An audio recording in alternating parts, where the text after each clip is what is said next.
So we're talking about this guy Elijah. Elijah's a prophet around 950 BC. He comes to the nation of Israel. Israel is the northern kingdom now of what used to be all of Israel.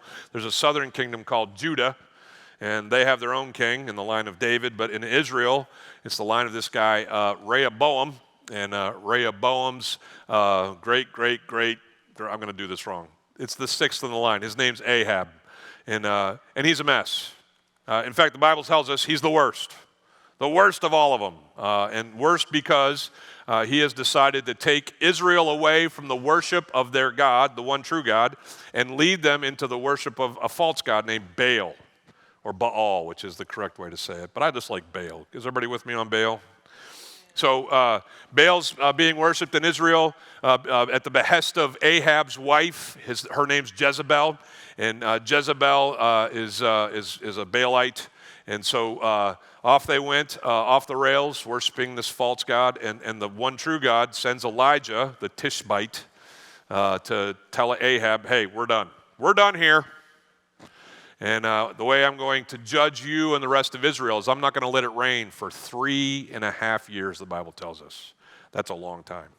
So what we've been doing the last couple weeks is kind of walking with Elijah through that drought that God caused to come upon Israel. He's been fed near a brook by some ravens, not the Baltimore football variety, actual birds. He has been led by God. The brook dries up at God's behest, and he's led by God to enemy territory in a place called Sidon in what is modern-day Lebanon, to a town called Zarephath. He's told to meet a widow there who are the poorest of the poor in culture at the time, in a drought, and I'll take care of you. That doesn't seem very promising. If you're reading the prospectus, you're like, maybe not. But Elijah, obedient in every case so far, follows God's leading up there, meets this widow, and God provides for them miraculously through the constant refilling of a flour jar and an oil jar. And they have biscuits, enough to feed Elijah, the widow, and her son. Last week we talked about that son and the dreadful tragedy that was his death. He dies in the midst of all that's going on. This boy who has become, I'm sure, special to Elijah as he stayed with him and his mom, he passes away, and the widow goes just bonkers, and she wants explanations and blames Elijah, blames herself, but Elijah just says, give me the boy. And he takes the boy up. He actually literally takes him upstairs to where he was staying on the roof of that house. But he also takes the boy up to his God, because solution never exists on this level. True solution. The only true solutions we can find come from our God. And so Elijah takes him to his God, prays for him, and miraculously the boy is restored to health. Great story. You can watch both those messages if you want online. But I get to say the part that I wanted to say. The whole reason I wanted to preach Elijah was for this message. Hey. Because one of my favorite stories from growing up in church, I went to church from day one. My parents, Dad worked at a church, and so I was always in Sunday school. And we had these things back then. You got to be a certain age, but anybody grew up in the church and watched flannel graph stories? They'd take this big towel and they'd put it on this board, and they had like characters. Everybody's look it up. It's on. You can Google it. Connie knows what I'm talking about. And they'd have these character cutouts of different characters. It was everybody in the Bible. They had one guy and one woman, and it was every guy, and you would just tell the story with these cutouts. And I vividly remember my Sunday school teacher teaching me the story we're about to go through. I loved it then. I love it now. And we have much to learn from it together. So let's read 1 Kings chapter 18. After many days, the word of the Lord came to Elijah in the 3rd year of this drought. Okay? And God says to Elijah, go show yourself to Ahab, and I will send rain upon the earth. So everybody say, yay! Yeah, it's going to rain. Anybody in Texas, where I lived in Texas, it would go all summer, 40 days in a row, above 100 degrees, no rain. Like foundations would start to crack. The earth would pull away from your house. That's how hot. But that was just 40 days, right? Floridians don't have any concept. I mean, it's a little dry right now. I just mowed my grass. It's kind of, dusty out there. But in about a month, it's going to rain every day. Like every day. If you're new to Florida, welcome. It's going to rain every day. And so we just don't get this. For 3 years, no rain. And God says to Elijah, hey, I'm going to make this drought stop. And Elijah's like, good, great, what do I got to do? And Elijah says, or God says to Elijah, go show yourself to Ahab. Bad. It was safe by the brook. It was kind of safe up in Zarephath. It's certainly not going to be safe in the presence of this king who wants to kill me. Elijah's the most wanted man in Israel at this time. Ahab has put all of the blame on his doorstep. The drought's happening because, this prophet from God came and made it so, and it's his fault. We're going to see that played out here. Now, what happens next, I got to summarize because it's too much here. It's a long chapter. But Elijah is going to meet a guy named Obadiah. Everybody say Obadiah. Yeah, it's a book in your Bible. It's a prophet, but it's not that Obadiah. There's like 11 Obadiahs in the Old Testament scriptures. It's a fairly common name, apparently, in Hebrew. And so this Obadiah lives at this time, and he works for Ahab in the palace. And Ahab is going to, later in the story, tell him, hey, we're going to go find Elijah. I'm going to go this way. You go that way, and whoever finds him first, bring him back. But before we get to that part, we find out that Obadiah is a Yahwehist. He believes in the one true God. He's still worshiping the God that he was taught to worship, the God of Abraham, Isaac, and Jacob. And so he worships him, and he seeks to protect those who speak for the one true God. The prophets of God, as they're listed here in this chapter of the Bible. There's 100 of them. He takes them, splits them into 50s, and he hides 100 prophets of God in these two caves and makes sure that they're fed and have water to drink for this 3 years that they've been, in this drought. Ahab and his wicked wife Jezebel probably would have sought to, definitely persecute these prophets, maybe even kill these prophets, and so he was saving their lives. Not unlike certain modern history things. I was in Amsterdam a few years ago, and I went to Anne Frank's house. Who's familiar with Anne Frank's diary? Yeah. So that family, can't remember their name, sorry, and you don't have to email it. I don't care. But I went to that house where she was hidden, and that family was just like Obadiah, a protector of the one who would have been persecuted. All right, so this is what happened. Obadiah's walking down the road. I don't know how far he got, and it tells us in the Bible that he meets Elijah, like mission accomplished. This was the whole thing, right? And Elijah says to Obadiah, hey, I'm going to go to Ahab. Let's go together. And Obadiah says, oh, right. And this is so interesting because the same guy who had the courage to hide prophets in a cave doesn't believe the one, prophet who is actually, being used of God at this time in miraculous ways, doesn't believe him at his word that he'll show up for the meeting. And he says this in the Bible. You can read it. Check on me. It's right. I see it's open. Check on me and see if I'm right. He says, you're not going to show up. He goes all Chicken Little on Elijah and says, Ahab's going to kill me because you're not going to show up. Elijah says, yeah, I'm going to show up. And Obadiah calms down. He's like, oh, okay, I'll go tell him. And then we get the meeting between Elijah and Ahab. I read that text and I was like, what's that for? Well, here's the one thing I came away with. Isn't it funny, like we who follow God now in this age, like we can have like really good days. Like hide prophets in the cave days, you know what I'm talking about? Like this really courageous, bold thing and have just this string and run of just honoring God in life. And then one thing happens, which, really isn't that bad. It's something we make up in our heads, this fear that we produce. And we go all Chicken Little and we get way over here away from the will of God, the courage of God, and the strength of God in our own feebleness and frailty, right? I love that our Bible includes Obadiahs because I'm an Obadiah. I got my good days. I have my bad days. And who's grateful that God loves us still, right? All right.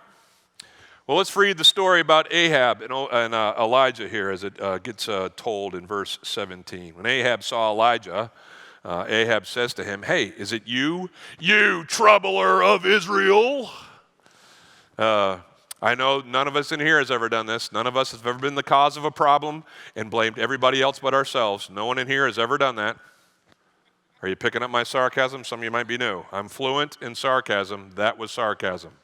We love to point the finger. It's what Ahab's doing. He's totally the cause of the drought, but he blames Elijah, and Elijah's not having it. He answers him and says, I haven't troubled Israel, but you have, right? And not just you, but your father's house before you, all the 5 kings that preceded you. Why? Because you've abandoned the commandments of the Lord, and in your particular case, you have followed the Baals. You've become a worshiper of a false god. So Elijah's made his case, and now he's going to, make an offer. He says, therefore, send and gather all of Israel to me, in the next verse, and have them come to Mount Carmel. So how much of Israel's coming? All of them. This is a national holiday. Like we're talking probably, a week or so just for everybody to come from all of the districts and stuff and arrive at this one place in Israel. Israel's not super huge, but it would take a while by foot. And they're all going to head up to this place, this mountainous region called Mount Carmel. It's not a specific mountain. It's kind of a bunch of mountains, but apparently they knew which one they're going to. And he says, I want you to bring all the people of Israel, and then I want you to bring, and he numbers them, 450. There's 450 prophets of Baal, working in Baal churches or whatever the equivalent was. And then there's 400 prophets of this other false god named Asherah. She's a girl. She's the goddess of fertility, okay? And I want you to bring these 950 prophets who are all eat at Jezebel's table. Now, Jezebel doesn't have a 950-seat table, okay? But that's just a Hebrew idiom that basically says she's the protector. She's the endorser of these prophets. Bring them all. And we'll meet at Mount Carmel. And so Ahab sent all the people of Israel and gathered the prophets together at Mount Carmel. And what comes next is my favorite story in the whole, recording of Elijah's life. It's pretty long. There's lots of details. But here's what I'll tell you. When you're reading the Old Testament, some of you guys are in Bible studies and stuff like that. You're learning Bible study methods. Some of you are new to the Bible, and you're like, I don't know how to apply this to my life at all. Let me just give you a quick tip. If you're reading the Old Testament or even the New Testament, and it's called, this particular kind of literature is called historical narrative. It just tells the story of something that happened in history with God's people, right? As you're reading these stories, pay particular attention to the conversations that are happening in the midst of them. Lots of details and moving pieces, but as God speaks, or as God's prophet in this case speaks, as things are being said, a lot of times the message is being given. And the things that you need to pay attention to and to apply to your own lives, they're in the words and the conversations that we read. So we're just going to watch Elijah talk today. And we're going to watch him talk in three ways. First way that Elijah talks is he talks turkey. Everybody say, Elijah talks turkey. Yeah. And then Elijah talks smack. Say, Elijah talks smack. Oh, trash, I think is, but it's smack, okay? He's going to totally trash talk the prophets of Baal. And then finally, and most significantly, Elijah talks to God. Say, Elijah talks to God. All right, there. If you want to leave, that's the whole sermon. All right. But that's what we're going to do. We're going to watch Elijah talk. He starts by talking turkey. Everybody knows where that comes from? It's basically from most things that I read online, and everybody knows if it's online, it's true, right? So, but most things I read online point to the Pilgrims coming to the New World and meeting the Native Americans, and the Native Americans, the Pilgrims found out they were really good at trapping turkeys or catching turkeys, and so they would have their conversations, but when it was time to barter and trade, they would talk turkey, because that's what the Indians had that the Pilgrims wanted, and they would trade for things. And so that's how it became kind of this saying that we used to say, for reals, seriously, pay attention, right? So this is talk turkey, Elijah's style. He's going to say a very particular message here. Pick a side. You got a kind of a fence, slammed up between you there. Fall off on either side. Pick a side. Modern day prophets like the Black Sheep from the 90s, the rap group, Black Sheep, everybody familiar with them? There they are. They put it this way in that Kia commercial a few years ago. You can get with this, or you can get with that, or you can get with this, or you can get with that, or you can get with this, or you can get with that. I think you'll get with this, because this is where it's at, right? There it is. There you go, people. You're welcome. They clapped at the first service. Doesn't matter. All right, anyway. No, too late. Doesn't count.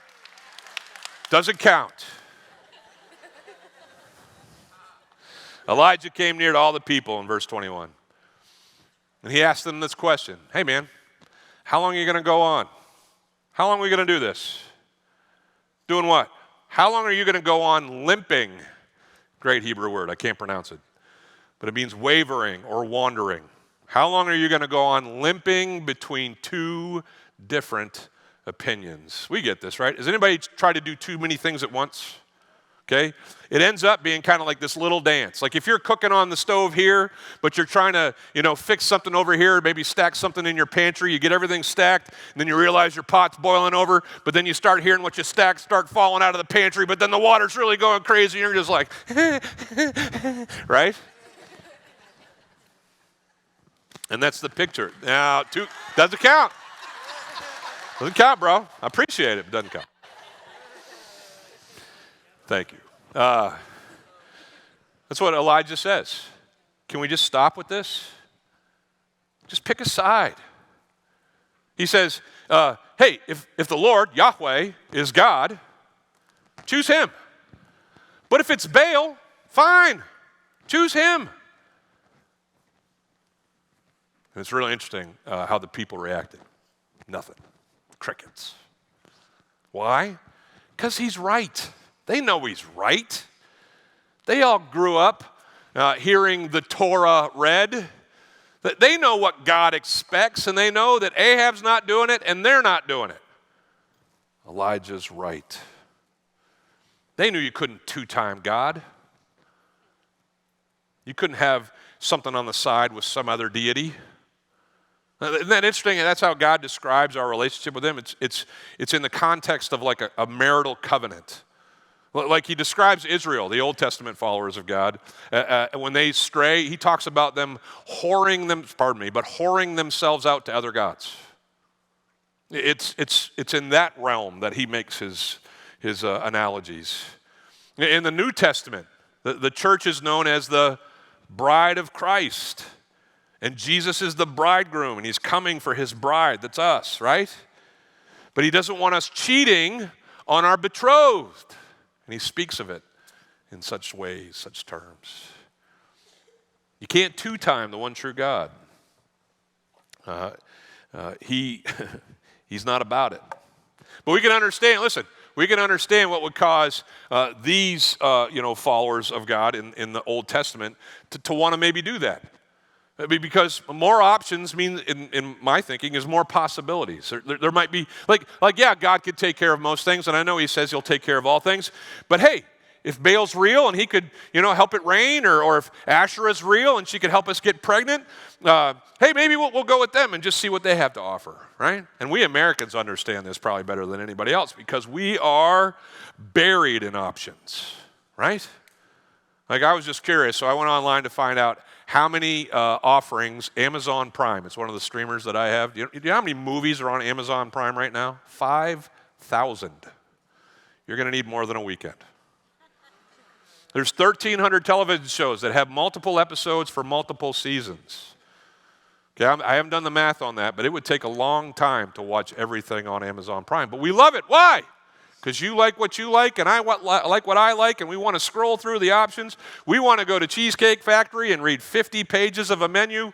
We want to walk through the mall past 12 different shoe stores that sell the same pair of shoes. Same shoes, different store. Why? Well, I might get a better price. I might get better service. I know someone who works there. Right? We want our options. And listen, options are fine in most things. I'm not bagging on options, but I am telling you when it comes to worship, God's very clear with us. There is one option. He put it this way to his people in the early days of their emancipation from Egypt. The descendants of Abraham, Isaac, and Jacob had ended up in Egypt with Joseph in the story of Genesis, and they had stayed there for 400 years. They'd become the slave tribe that Egypt used to, build many of their things. And God, if you don't know the story, read Exodus. It's this great story of Moses going and getting them out. But then Moses leads them out of Egypt and heads up to this mountain and hears from God, and God writes down what he expects of these people who for 400 years have forgotten him for the most part. And he starts with this. In Exodus 20, he says, I am the Lord your God who brought you out of Egypt. You shall have no other gods before me. Now, maybe we don't understand what he's saying here. It's not like you can have other gods, just don't have any before him. He's saying, just no other gods. Not before me, beside me. No other gods. If you're not clear, let me say it again in the second commandment, which comes right after it, where he says this in verse 4. He says, you shall not make for yourself a carved image or any likeness of anything that is in heaven or above, or in heaven above, or that is in the earth beneath, or that's in the water under the earth. You shall not bow down to them or serve them, these false deities. For if the Lord your God, or for I, the Lord your God, am a, what's it say? Jealous God. There's that relationship thing again, right? I'm not sharing you with anyone. Israel knew this, and still they chose to disobey. Tim Keller was a gift to the Christian world for a long time. He passed away recently, but he wrote some great books. One of them is Counterfeit Gods. He defines an idol for us in this modern age, because most of us aren't going to like bow to like a statue or something like that. Like I remember I went to a Hindu temple in Trinidad on one of my first ever mission trips, and it's like going through, it's a small world in there. It's just like all these little statues, all these little things that you can bow to. They would say of Jesus, hey, just add him to the mix. We'll just throw a statue of Jesus and we'll worship him like all the other ones. This is what Israel was guilty of doing. They worshiped the one true God a little bit, but then they had Baal, they had Asherah, and those were their idols. Our idols were a little more sophisticated. We're not going to worship some little statue, but we worship idols, and this is how Keller defines them. They're anything that's more important to us than God. It's anything that absorbs our hearts and imagination more than God, and it's anything that we seek that will give us what only God can give. It's anything that we seek in hopes of receiving from that thing what only God can give. Let me run through these real quick. These are the typical American idols, not the show, but these are the typical American idols. The first one is what I have. We are materialists. We love our stuff. We have storage spaces rented to keep the garbage that we can't fit in our house. What is up with that? There's a new one every week. I'm like, really? There's that much stuff?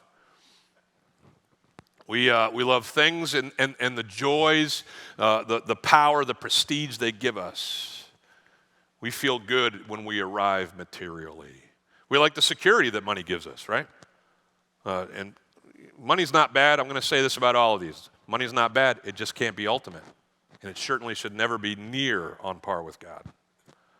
So what I have is one of our idols. How I feel, that's a big one. My emotions, my joy, primarily, my contentment in life, that's what I want most. And if God can't give me that, he's out. Because my chief aim is my comfort, my contentment, how I feel. Sometimes we worship who we've been given. This one's really insidious. Because we're told to love each other, to love our fathers and mothers, and to love our husbands and wives, and to love our kids. We should, but we can't worship them. And this one's really tricky because if a kid chooses not God or chooses to walk away from God, I watch so many families just kind of follow the kid and forget God. Because we want to condone and keep and maintain what's happening with this one that we worship more than the one that we should worship, right? This one's really stupid, but people still choose to do it. They worship those who they root for, like artists, singers, and sports figures. And this one's crazy too. Some Christians worship Christians more than they worship Christ. You know what I mean when I say that? Like they have a Christian hero, a speaker or some leader, and they go to that person's church and they worship at the altar of that person and skip on going to the one that person's supposed to be talking about. Now, sometimes that's the person's fault because they're a megalomaniac psycho. But oftentimes, it's the follower's fault because they can't distinguish between the man or the woman and the God that they serve. Listen to me say this one more time. Don't ever follow me more than you follow God. Now, I will do my best to point us in his direction, and please honor me as your pastor and leader. That's fine. But don't ever think that I've got something that you don't. We are all just a mess apart from him. Everybody with me on that? And so we don't worship Christians, we worship Christ. Anybody notice the common letter in each one of those four? It's the letter I. Because behind every one of our sub-idols is the great idol. I love me. I'm really great at loving me. You may love me, but I love me. Like when it comes down to me and you, I hope I choose you, but I'm guessing I'm going to choose me. because that's just how we're wired. Sin makes us that way. Self-obsessed, self-worshiping. None of these honor God. It's not bad to take care of yourself. Please do. It's not bad to have things. It's not bad to feel good. It's not bad to love those that have been given to you. It's not even bad to, root for the Lightning. I was told that I have to finish on time so we can make sure we get to the game. So all of you Lightning fans, settle down. All right. It's not bad to like those things. We just can't make them ultimate because they're not. They're just not. I don't know of any tool that's been devised to help you discern what your idols are, but I'd guess this. If you opened up your phones and you let me look at your calendar app, you let me look at your bank statement on your bank app, and you let me look at your internet history and the things that you spend your time looking to or TikToking on or whatever, they may not be your idols yet, but we'd have a good sense of where your idols might show up. Just depending on what you give your time to, your money to, your mind to. That's where the idols of our lives often surface. It's a stupid thing. It's a harmful thing. It's a rebellious thing. I mean, it's just when you choose to settle for idols instead of worshiping the one true God, you are out of alignment with what he has commanded us to do. Full stop. It's enough reason right there not to do it. But can I share with you one more? They don't. Thank you. Idols don't work. False gods promise what only the true God can provide. Idols are empty. I got this Amazon box. I'm a huge Amazon guy. If it can be delivered to my house, I'm staying home. So I needed to switch out the mower blades on my mower, and I ordered them online, and the box came to my house, and I picked up the box, and it was way too light. Has anybody ever done this with a box? And it's when I looked on the side that I realized there was a blade-size hole in the side of my box. Apparently the 3 blades that I ordered for this riding mower I have were strong enough, heavy enough, whatever, to poke a hole in the side of the box. They're laying on the bottom of some truck right now. If you see that Amazon truck, flag them down for me. No, they're sending me more. But I had to go through the process of calling Amazon and being like, hey, I didn't get my blades. And so I made it through the AI, phone tree, but I finally got to a human, right? And this human was very nice. It was a very pleasant customer service experience, except for the fact that I couldn't convince her that I'd not received the blades. Ma'am, the delivery came, the blades weren't there. And she's looking at the picture on her screen, right? Because that's what they're referencing. Oh, no, we have, and Amazon sends you a nice picture proof. Here's the box. It was leaning up against you. I'm like, lady, I was nicer. But I got the box. I don't have the blades. Yeah, but sir, we have evidence here that the truck came to your house and they dropped the box. Yeah, yes, we agree. The box is here. I'm holding the box. It's an empty box. There are no blades in this box. Could you please just send me the blades? She agreed. Look at me. All those idols that I just described, any other idol that you could conjure or produce, they're empty boxes. There's no blades in them. There's nothing in them for you that will provide you what God only can. So have them. Just have possessions, have relationships. Don't let them have first place in your life, because that place is reserved for the one true God.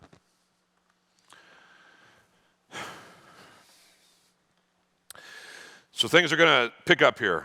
Elijah has given the lowdown at the showdown. That's what I call that Elijah talks turkey part.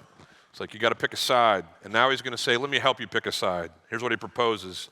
He says, even I only am left, verse 22, as the prophet of the Lord. He says, yeah, I know I skipped the verses, guys, but it went too long for a service. All right.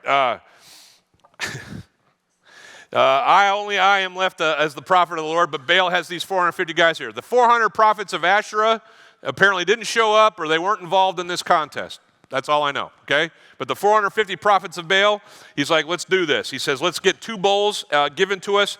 I'll even give you the first draft pick. You can have the first choice so that you don't think I got some kind of underhanded something going on here. You pick first. You lay that bull out on some wood, but don't light the match I'll do the same thing with the other bull, and I won't light a match either. Then verse 24, we're both going to call upon the name of our gods. I'll call on mine, you call on yours, and whoever answers with fire, that's the man, that's the God, all right? Pretty simple. We're going to have a sacrifice. We're just forgetting the matches, all right? And everybody in the crowd's like, let's do this. Let's go. So verse 26, they took the bull that was given them, the Baalites, and they prepared it and called upon the name of Baal from morning until noon. Now, the sun rose probably around 6:30, 7 o'clock that day in Israel. So we're talking 4 hours, 5 hours, maybe 6 hours of these guys doing this. They basically called on the name of Baal, saying, "Oh, Baal, answer us." But surprise, surprise, no answer. No one answered. No voice. They limped, same word as the beginning, the limped thing. They limped around the altar that they had made. That's when Elijah starts talking trash. Here comes the smack. At noon, Elijah mocked them, saying, cry aloud, for he's a God. I'm sure he hears you. Because he's real, right? I mean, he's got ears. He can hear it. Maybe he's off musing. Maybe he's scrolling through his email or something like that. Or maybe, this is my favorite part. This is like a middle school boy's favorite text of all time.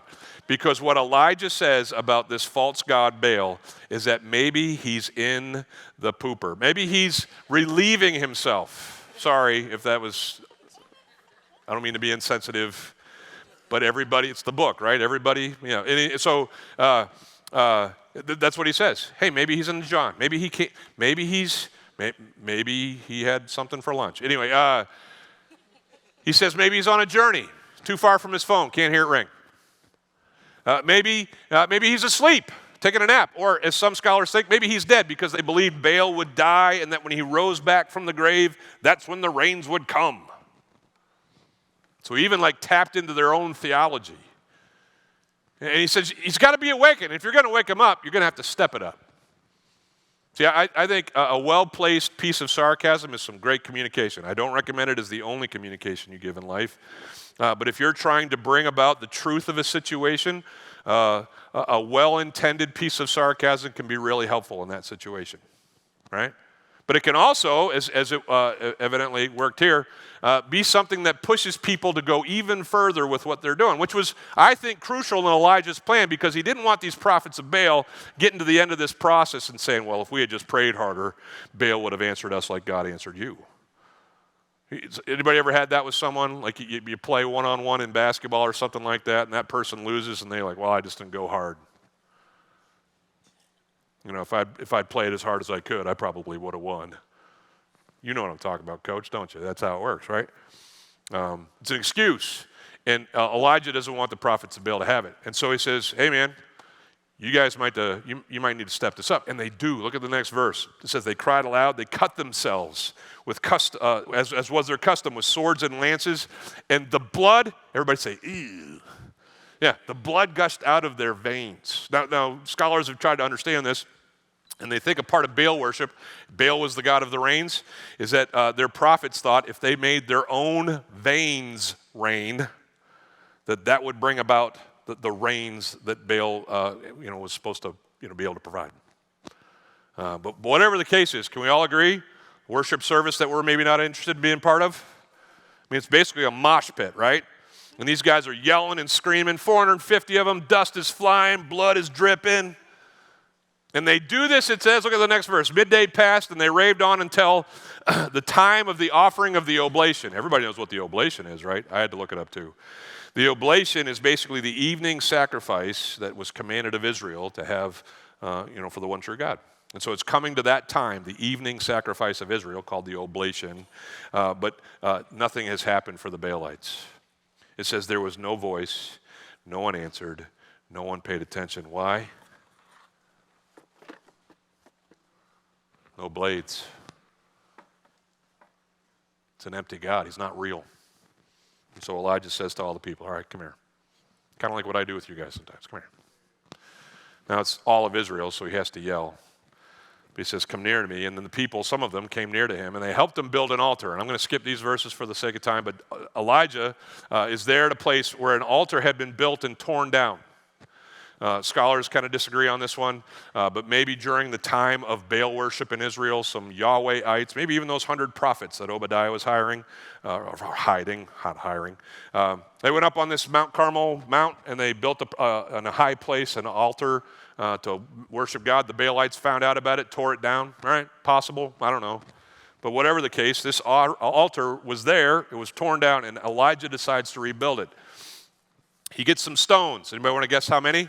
It's a biblical number. 12. And what did the 12 stones represent? The 12 tribes of Israel. Here's the problem. There's not 12 tribes in Israel. There's 10. Because there's 2 tribes in Judah. And so most scholars think that Elijah is basically doing a callback.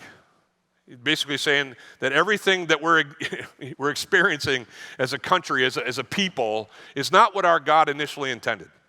God wanted to be our king over 12 tribes. We wanted our own king. So we got Saul and then David and then Solomon, and then we split. Now we've got 2 kingdoms and 2 kings. And this is a mess. And Elijah says, I want to remind you of how this is supposed to be. He digs a trench around the altar that he repairs, and then he tells some people to go and get him jars of water. It was probably a hip-high jar, that held multiple gallons of water. And they would carry, there was 3 trips with 4 jars. What's 3 times 4? Yeah, some more Israel, imagery there. But he does it also, he soaks the wood, he soaks the carcass, and he fills up the trench around that sacrifice with water. Why? So that, again, no one can say this was a fix. Okay? Even a first grader knows, if you make it really wet, it's not going to light on fire. And now he's ready.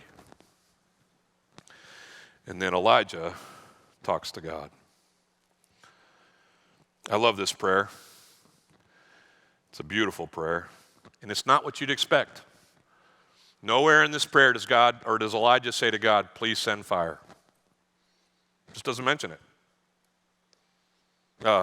Elijah had confidence that his God knew what was going on and knew what was necessary, so he doesn't have to talk about it. Instead, he prays a preachy prayer. Anybody ever heard a preachy prayer? Anybody ever broken into prayer around you and they kind of tell you what you need to do as they're praying for you? That's kind of what Elijah does here. This is how he prays.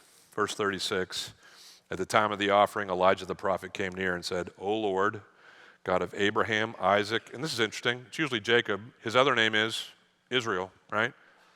But he's emphasizing the wholeness of Israel, the nation. Switches it up there, I think, on purpose. He says, let it be known this day, what? That you're God. Hey, you see what's going on down here. These bozos have been yelling and screaming and cutting themselves for 10 hours. Okay? I'm going to talk to you one time, and I'm not going to ask you for fire. I'm just going to ask that you show up and show out and let everybody know who the boss is around here. Now, God had been letting Israel know who the boss was for 3 years. Why? It hadn't rained. Elijah had told them, your God is going to stop the rain. But had Israel paid attention or learned anything from these 3 years? No. They had continued, persisted in worshiping their idols, even though God had made it clear that he's God and they're not. Oh, shame on them. Hey, isn't it possible that every once in a while in our lives, God gives us a very clear indication, a very clear sign of his rightful place in our lives, and we blow right on past it in the pursuit of our own idols and fail to see? Here's what I pray for everybody this week. Not that God sends fire from the sky and lights your van on fire, but but that God would show you in some way that he's real and that he's deserving of your all. And you need to tear down those idols and leave them where they are. Because that's what Elijah prays for. In essence, what he's praying for is, God, glorify yourself. Wouldn't that be a great thing for us to pray? Isn't that how we were taught to pray, right? Like Jesus, when he taught his disciples to pray, he didn't start with, give us this day our daily bread. That comes later. But he says, no, let's start this way. Our Father, who art in heaven, hallowed be thy name. Know who you're talking to. Thy kingdom come, thy will be done on earth as it is in heaven. That is a longer way of saying, glorify yourself. Bring about your plan. In this world, in my life, make me a part of it, and use me to glorify your name. Glorify yourself, God. And then I get to me and my daily bread. And then I get to my, lead me not into temptation, deliver me from evil. Then I get to me. But the first part, just like Elijah here, God, show up, show out, glorify yourself in this situation. I love that he says this too. Look what it says in the last part. Go to the next verse for me. It says, or the next piece for me, where it says, on this day, let everybody know that you're the God in Israel, and that I'm your servant, and I have done all these things at your word. This is Elijah saying, let everybody know there's nothing about me that's special. Let everybody know that it's you that is worthy of their follow and worship. Work through me. I'm just a vessel. I'm a tool in your hand to be used for your glory. I love that he says that. Glorify yourself through me. But then he makes a very specific request. He says this in the next verse. He says, turn hearts back to yourself. Turn hearts back to yourself. He says, answer me, O Lord, verse 37. Answer me that this people may know that you, O Lord, are God, and that you have turned their hearts back. Look at me. Yeah, it's time. Look at me. If you follow Jesus today, yes, you chose him, but you were chosen. And God drew you back to himself by his Spirit to the point where you would honor him with your follow. Right? Here's what was going on in Israel. People had left him. And Elijah prays, glorify yourself, show that you're the one true God, and draw these suckers back to you. Then the miracle happens. It says in the next verse that the fire of the Lord fell and consumed the burnt offering and the wood and the stones and the dust. That's a hot fire. Not just that, it licked up all the water that was in the trench. It just disappeared. The glory of the Lord was made manifest in the fire that he sent. When the people saw that, they said, well, we're going to worship Baal for a little while longer. Good show, Elijah. I don't know how you did it. That's crazy. That's a lot of fire. But we're good. We're going to keep doing this multiple God thing. It's just working for us. Is that what they did? No. It says that when all people saw this, they fell on their faces. Fell on their faces. When was the last time you fell on your face before a holy God? Ever? Like, I'm not saying you have to do that to be serious about him. But he's like on that level, right? Like he is. And should we, maybe spend some more time face to the ground in front of a holy God? I don't think it'd be a bad thing. But these guys, face to the ground, made this confession. The Lord, Yahweh is that word. Yahweh is God. Yahweh is God. Read, Baal isn't. Baal isn't. So, Elijah talked turkey. Elijah talked trash. And Elijah talked to God. We're going to do that as we close. I'm going to talk turkey. And then we're going to talk to God. Everybody ready? My turkey is the same as Elijah's turkey. Look at me. You sitting on a fence right now? You kind of got God over here and all those other idols that we described vying for your attention. Here's what I'm telling you. Same thing Elijah said to Israel. Pick one. Pick one, because you can't have both. You're just going to stagger back and forth.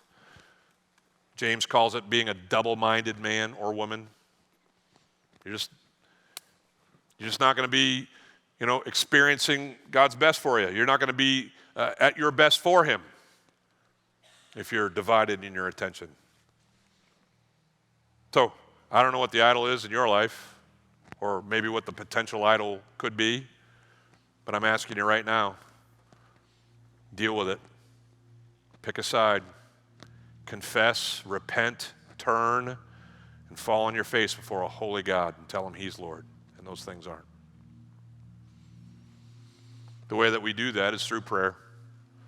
And in the same way that Elijah prayed for people to turn their hearts back to God, I'm going to pray right now, after you have a chance to talk to God yourselves, I'm going to pray that God turns your heart back to him if it's not in his direction right now. Some of you, you've never met him. You don't know Jesus by faith, and you've never received the life that he gives through his death and resurrection.